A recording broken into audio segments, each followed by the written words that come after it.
What's good, yo? It's your boy Cole Got It. Coming at y'all with another video. I told y'all I got these videos coming at y'all back to back. We done got through my predictions for the Pac-12, Big 12, ACC, Big 10, and SEC. Now I'm about to hit you guys with my preseason Heisman favorites. Coming in at number 1, I got Bryce Love. Came back for his senior year, and he could definitely have been in the NFL draft. Last season, he had 263 carries, 2,118 yards, 19 touchdowns. He will definitely be a Heisman finalist this season, especially if he repeats last season's stats. And if Stanford has a season like I'm predicting they're going to have, which is an 11-1, 12-0 season, he's definitely going to be in there. Coming in number 2, I got Jonathan Taylor, running back at Wisconsin. Last year, he was a freshman. He had 299 carries, 1,977 yards, and 13 touchdowns. And Wisconsin likes to run the ball. He'll be a sophomore this season, and more than likely, he'll at least repeat those stats, if not progress from those stats. But definitely look for him to be in the running. Coming in number 3, I got my boy, Jake Fromm. Last year, he was also a true freshman. He started the second game of the season against Notre Dame, and every game after that. He ended the season with a 62.2 completion percentage, 2,615 yards, 24 touchdowns, 7 interceptions, and a quarterback rating of 160.1. That's great for a freshman quarterback. And I understand he had Nick Chubb and Sonny Michel back there. He had a nice line. This year, the line's going to be better. With Nick Chubb and Sonny Michel are gone, but we're Georgia, we're RBU. We definitely reload at running backs. And this year, the receiving core is going to be better. This year, Jake Fromm's passing and Georgia's passing attack altogether is going to be more advanced because he has a whole season under his belt. You watched last season, the last 3 games of the season. Auburn, SEC Championship, against Oklahoma in the Rose Bowl, and then against Bama in the National Championship. Jake Fromm's passing stats, it was over 20-plus passes a game, 200-something yards every game. Like throughout the season, most of the season, it was like 13 attempts, 100 yards, maybe not even 100 yards in some games. And he would throw like 10 for 13 or some shit like that. But it progressed. The playbook opened up for him after he continued to improve. And after a whole season now and a whole another spring,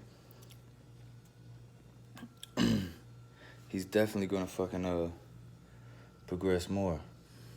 And the playbook's going to open up more. So look for him to have a Heisman contender year. Coming in at number 4, I got Will Grier, quarterback from West Virginia. He ended the season, he got hurt, missed like the last 2-3 games. But his stats before he got hurt, he had a 64.4 completion percentage, 3,490 yards, 34 touchdowns, and 12 interceptions. A quarterback rating of 162.7. His receiver Seals is coming back. He has another receiver that's returning for his senior year. Will Grier is definitely going to have an opportunity to run for the Heisman if he can stay healthy. And if West Virginia can have a season that I'm predicting that they'll have, he'll definitely be a Heisman contender. I don't know if he'll be a finalist, but he'll definitely be a contender.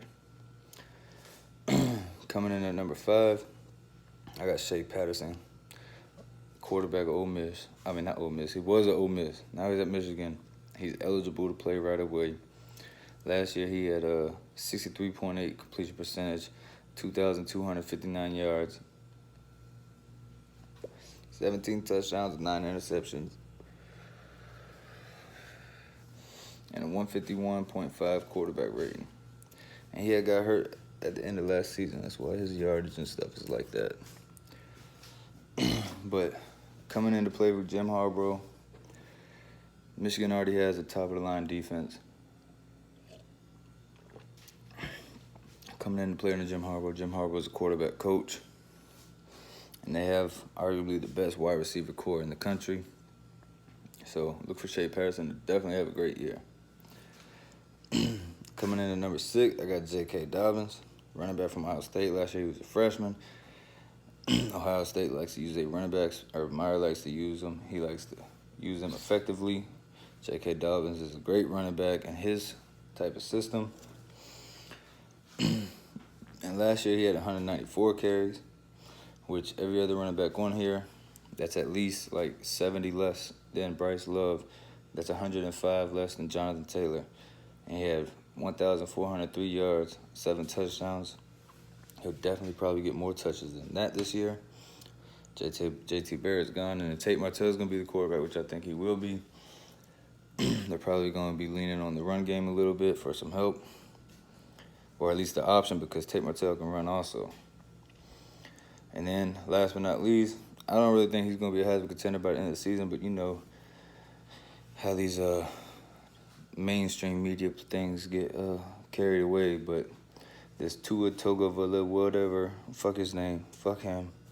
He ruined fucking Georgia's fucking national championship. But Bama don't pass enough for him to be on there. Lane Kiffin ain't the goddamn offensive coordinator. He ain't about to rack up enough stats. But in his limited time, he has a 63.6 completion percentage, 636 yards, 11 touchdowns, 2 interceptions, and 175.0 quarterback rating. I don't think he'll be in the end, though. But as a preseason Heisman finalist contenders, I think it's safe to put him in there. A couple notable mentions: Jake Browning, Jarrett Stidham, I believe JT Daniels. Well, he's going to be in my breakout freshman players video, but if he exceeds what freshmen normally would do, then he possibly definitely could be in a Heisman contender at the end of the season. But y'all stay tuned. I got my preseason top 25 coming up after this video. So go ahead and hit that like and subscribe. That way you can know whenever one drops. I'm out.